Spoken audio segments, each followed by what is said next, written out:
నల్గొండ జిల్లా మాడుగులపల్లి మండలం గజలాపురం గ్రామ పంచాయతీ ఎన్నికలకు సంబంధించి ఇది నిజంగా అదృష్టాన్ని వరించిన కథ. ఎస్టీ సామాజిక వర్గానికి రిజర్వ్ అయిన ఈ స్థానంలో ఎస్టీ ఓటరుగా ఉన్న ఏకైక మహిళ బ్రహ్మముల రోజా. దీంతో ఆమె నామినేషన్ వేస్తే ఏ పార్టీ అభ్యర్థిని నిలబెట్టే అవకాశం లేకుండా ఎన్నిక ఏకగ్రీవమయ్యే పరిస్థితి ఏర్పడింది. గతంలో ఓడిపోయిన రోజాకు ఇప్పుడు ఈ పదవి దక్కడం లాంఛనంగా మారింది.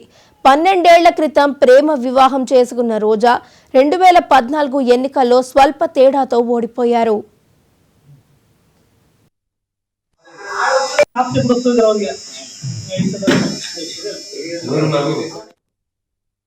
గజలాపురంలో మాడుగులపల్లి మండలము ఎస్టీ రిజర్వేషన్ వచ్చింది కాబట్టి ఒకతే బ్రహ్మాల రోజా ఉండడం వలన నిన్న నామినేషన్ జరిగే దాంట్లో కూడా నేను కూడా పాల్గొన్నా. అందులో నామినేషన్ కూడా వేసి 3 ఇతరుగా వేసి వచ్చిన నామినేషన్. అందులో కూడా మా ఊరు జనం మొత్తం ఏకీగ్రహంగా ఎన్నుకుంటారని అందరు చెప్తూనే ఉన్నారు. గ్రామ ప్రజలందరూ అందరికి మా గజలాపురం గ్రామ పంచాయతీ వాళ్ళకి అందరికి ధన్యవాదాలు. మళ్ళా గతంలో కూడా టిఆర్ఎస్ నుంచి పోటీ చేసిన నాకు పోటీ కూడా ఉన్నారు.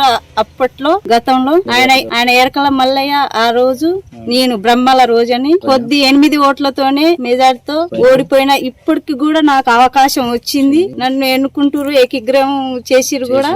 ఊరు కూడా ఈ అమ్మాయి మంచిగానే ఉంటది, మంచిగానే అందరి మాట వింటది అనుకొని ప్రజలు మొత్తము ఎన్నుకున్నారు నన్ను. మా ఊరు వాళ్ళందరికీ ధన్యవాదాలు.